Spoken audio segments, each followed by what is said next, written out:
Hello साथियों, नमस्कार। मैं मनीष कुमार आपका स्वागत करता हूं डीएनएस एग्जाम वॉरियर्स में। तो आज संडे है।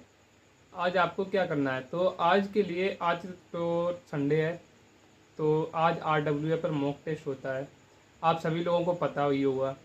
और आरडब्ल्यूए के अलावा और भी जो प्लेटफॉर्म है, जैसे टीडब्ल्यूए हुआ और एग्जामपुर हुआ और टेक्स्ट बुक हुआ, आप किसी पर भी जिस पे आपको सुविधा लगे।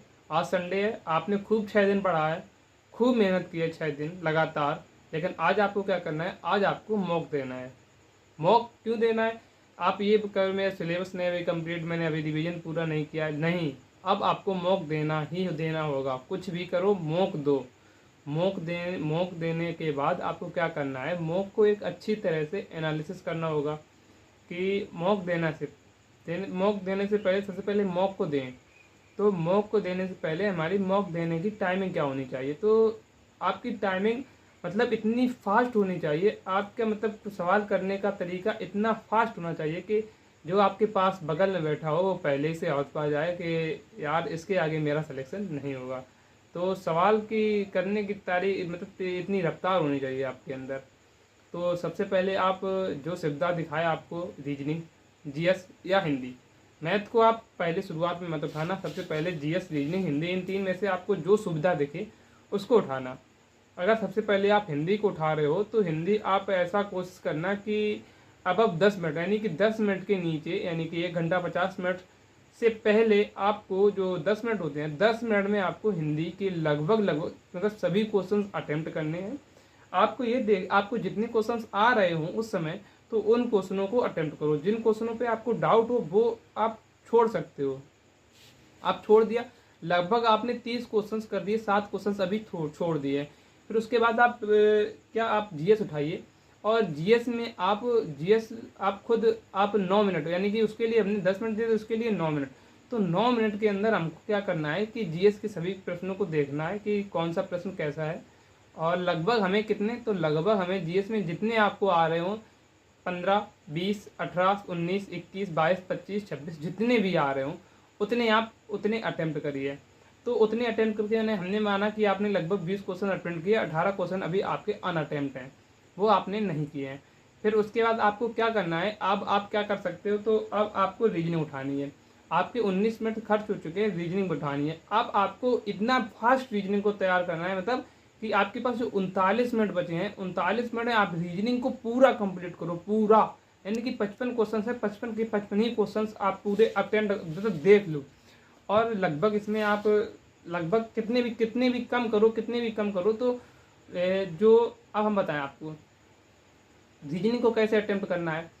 अगर अगर हम आपको बताएं तो रीजनिंग में आपको क्या करना है, रीजनिंग में जो पहले ये देखना है कि जो मानसिक अभिरुचि वाले क्वेश्चंस हैं आप उनको पहले अटेम्प्ट करिए, क्योंकि वो मानसिक अभिरुचि के जो क्वेश्चंस होते हैं उस समय आपका माइंड होता है साफ। और मानसिक अभिरुचि की बात करते हैं, मानसिक अभिरुचि में है क्या, तो मतलब जो एक घटना के बारे में आपको बताया गया होगा और उस घटना के समय मतलब आप सबसे उचित कदम क्या उठा सकते हो। तो जो सबसे उचित और सबसे अच्छा कदम होगा आपके लिए, आपकी दृष्टिकोण से, तो वही आपका आंसर होना चाहिए। जैसे कि अगर हम आपको बता दें कि कोई एक 4 पहिया की गाड़ी आपके मतलब एक 4 पहिया की गाड़ी किसी नागरिक को टक्कर मार के जा रही है, तो उस समय आपको क्या करना चाहिए, आपको वहाँ से स्थिति से भाग जाना चाहिए। आपको उस स्थिति के मतलब लोगों से कहना चाहिए कि उसकी मदद कर दो।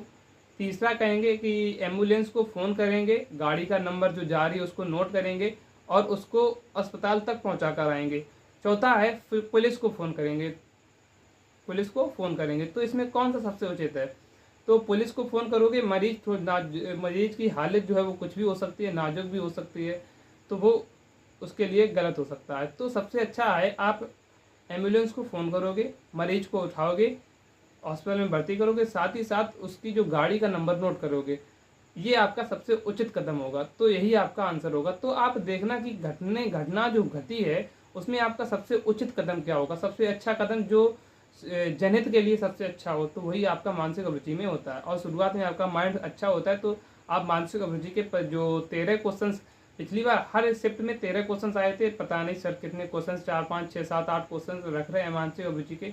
मुझे लगता है कि इनको 13-14 क्वेश्चन पूरे रखने चाहिए, क्योंकि 13 क्वेश्चन आए थे मानसिक अभिरुचि के। अब देखिए आज का मॉक कैसा होता है, फिर हम आपको बताते हैं कि अब जो है मानसिक अभिरुचि उठा ली हमने, 15 क्वेश्चन देख लिए। फिर उसके बाद आपको रीजनिंग को उठानी है शुरुआत से क्वेश्चन, और 39 मिनट के अंदर अंदर आपको सभी को जो लगभग 15 को 40 से 42-45 क्वेश्चन आपको करने हैं, मतलब 40 क्वेश्चन तो कर ही देने हैं आपको रीजनिंग के 39 मिनट में। अब आपका 1 घंटा समय हो चुका है और 40 रीजनिंग के हो चुके हैं, लगभग 20 क्वेश्चन हमारे किसके हो चुके हैं, जीएस के हो चुके हैं 40, 20, 60 और लगभग 30 क्वेश्चन हमारे किसके हो चुके हैं, हिंदी के हो चुके हैं। 90 क्वेश्चन हो चुके हैं हमारे। अब समय हमारे पास 1 घंटा बचा है। अब मैथ के आते हैं 20 क्वेश्चन। आपको क्या करना है, कुछ लोगों की मैथ इतनी अच्छी होती है कि 20 क्वेश्चन एक बार में ही उठा सकते हैं, और कुछ लोगों की मैथ थोड़ी वीक होती है, तो आप जिनकी मैथ अच्छी है वो तो अच्छा करेंगे ही, और जिनकी मैथ थोड़ी वीक है तो आप क्या करना कि आप उन सवालों को उठाना जो सवाल आपके 1 मिनट से भीतर लग रहे हों। लगभग आपके 15 क्वेश्चन लग जाए, मतलब 15 नहीं तो 12, 13 या 14, 15 क्वेश्चन आपके लगने चाहिए। तो लगभग आपने 12-13 क्वेश्चन लगभग 20 मिनट में आपको करने हैं 12-13 क्वेश्चन। तो आपके पास अभी 40 मिनट बचे हुए हैं, और 10 को मतलब 20 को मतलब 15 क्वेश्चन को इसको ऐड कर दे रहे हैं। तो हमारे पास अब कितने हमारे क्वेश्चन हो गए हैं, तो हमारे क्वेश्चन हो गए हैं अब कितने, तो 90 और 15 105 क्वेश्चन हमारे हो गए, यानी कि 105 दूनी 210 नंबर। तो हम कट ऑफ तक तो पहुंच चुके हैं। अब आपके पास 40 मिनट समय है और आपके पास 45 क्वेश्चंस बचे हुए हैं। अब आप क्या करना है, यहाँ से आप उठाना हिंदी को। हिंदी को आप उठाना 5 मिनट में सभी क्वेश्चन, 7 क्वेश्चन है, 7 क्वेश्चन के सातों क्वेश्चन अटेम्प्ट करना। जो आपको पहले उन क्वेश्चन को अटेम्प्ट करना जो आपको आ रहे हो, और फिर दूसरे नंबर पर उन क्वेश्चन अटेम्प्ट करना जो आपको 2 में से डाउट हो या 3 में भी डाउट हो, तो उनको करना कि नहीं आपको लगता है कि ये आंसर होना चाहिए, तो उनको करना, छोड़ना नहीं है। तो वो 7 क्वेश्चंस को आपको 5 मिनट के अंदर करना है। आपके पास 35 मिनट बचे हैं, आपके क्वेश्चंस हो गए हैं कितने, 112 क्वेश्चंस हो गए हैं।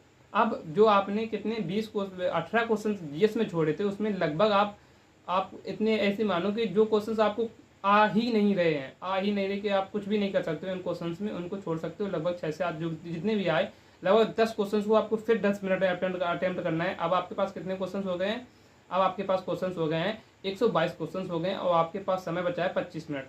अब यह क्या करना है, अब 15 क्वेश्चन जो रीजनिंग के बचे हैं उनको अटेम्प्ट करना है, सभी क्वेश्चन को जो आ रहे हो आपको 10 क्वेश्चन 10 मिनट में सभी क्वेश्चन को अटेम्प्ट करना है। अब आपके पास क्वेश्चन हो चुके हैं 132, फिर 5 क्वेश्चन वो बचे हैं, तो उन 5 क्वेश्चन में से मैथ में जितने आपको आ रहे हो वो करना 5-6 मिनट में। फिर आपके पास 10-15 मिनट बचे हैं। तो अब बात यह है कि आप ये टाइमिंग आपकी तो इसकी हो जाएगी ये इस पर, और लेकिन अगर यही टाइमिंग वहाँ की रही तो आपके लगभग वहाँ पर रही तो वहाँ पर आप 132 और 5 137 क्वेश्चन 140 क्वेश्चन तक पहुँच सकते हो। फिर आपके पास 10 मिनट बचते हैं, तो इसी बीच आप अपने जो गोला होता है उसको भर लीजिए। तो यहाँ पर आप टाइमिंग रखिए कि आप अपना जो क्वेश्चन पेपर है वो 1 घंटे 30 मिनट में सबमिट करने के 1 घंटे 30 मिनट में सबमिट कर सकते हो, कर दो। तो ऐसी टाइमिंग रखना, 1 घंटे 30 मिनट या 1 घंटे 40 मिनट, 20 मिनट मतलब 20 मिनट आप बचा के रखना है। 1 घंटा 40 मिनट में आपको पूरा क्वेश्चन पेपर सॉल्व कर लेना है। तो इसे टाइमिंग रखना है। अब टाइमिंग रखना है तो ये हो जाएगा। फिर इसके बाद आपको क्या करना है कि आपने मॉक अटैम्प्ट कर लिया है, मॉक के बाद आप क्या करें, तो मॉक के बाद आप हम आपको सबसे अच्छा तरीके बताएं कि मॉक तो शाम को खुलेगा, तो हमें शाम को पता लगेगा कि हमारे कौन क्वेश्चन मतलब गलत हुए, हमारे कौन से नहीं से। लेकिन उससे पहले आपको ये पता चल जाएगा कि आपने मैथ में कितने सही हुए हैं, रीजनिंग में कितने सही हुए हैं, और जीएस में कितने सही हुए हैं, और हिंदी में कितने सही हुए हैं। तो हम आपको टारगेट दे के चल रहे हैं कि आपको रीजनिंग में 45 क्वेश्चन हर हाल में सॉल्व करने हैं, मतलब सही करने हैं। मैथ में आपको 16 से 18 क्वेश्चन हर हाल में सॉल्व करने हैं, यानी कि 45 और 15 60 और 3 63 क्वेश्चन। फिर आपके हिंदी में आ गए हैं, हिंदी में आपको लगभग 30 क्वेश्चन हर हाल में सॉल्व करने हैं, यानी कि 63-3 और फिर उसमें जो जीएस है 20 क्वेश्चन हर हाल में सॉल्व करने हैं, यानी कि 93 10 13 113 क्वेश्चन आपको हर हाल में सही सॉल्व करने हैं। तो ये आपको टारगेट लेके चलना है 113, यानी कि 113 से 115 क्वेश्चन हर हाल में सही करने हैं, यानी कि काट पीट कर इन क्वेश्चनों को सही करना है। तो ये आप लेके चलिए। तो 115 230, और 230 को आप अपने लिए सेफ स्कोर समझ सकते हो। और इसके बाद आपको क्या करना है, अब मॉक तो हो गया, सुबह 6 10 8 9 10 बजे 11 बजे तक 12 बजे तक आप मॉक लगा लेते हो पूरा। फिर उसके बाद आपको क्या करना है, तो इस पर हमने जो क्लासेस करी हुई हैं, जो जीएस की 5-6 क्लासेस हुई हैं, यूपीजी की 6 क्लासेस हुई हैं और हिंदी की 6 क्लासेस हुई हैं, यानी कि 18 क्लासेस हुई हैं। तो आपको लगभग 4 से 5 घंटे में, 3 घंटे में आपको सभी क्लासेस रिवाइज हो जाएंगी। तो आप इन सभी क्लासेस को रिवाइज कर लेना आज, कृपया करके इन सभी क्लासेस को रिवाइज जरूर कर लेना, क्योंकि ये क्लासेस आपके लिए मोस्ट इम्पोर्टेंट हैं। और फिर इसके बाद अभी हम आपको बताएं तो एनालिसिस वीडियो आ जाएगा 12-1 बजे तक, जो जैसा भी हमको समय मिलता है उससे हम ला देंगे आपके लिए कि आपको कितना सेफ स्कोर होना चाहिए इसका आज के मॉक टेस्ट में, और जो जिससे कि आप एक अपनी स्थिति को मजबूत कर सकते हो। तो मिलते हैं एनालिसिस वाले वीडियो में, तब तक के लिए जय हिंद जय भारत।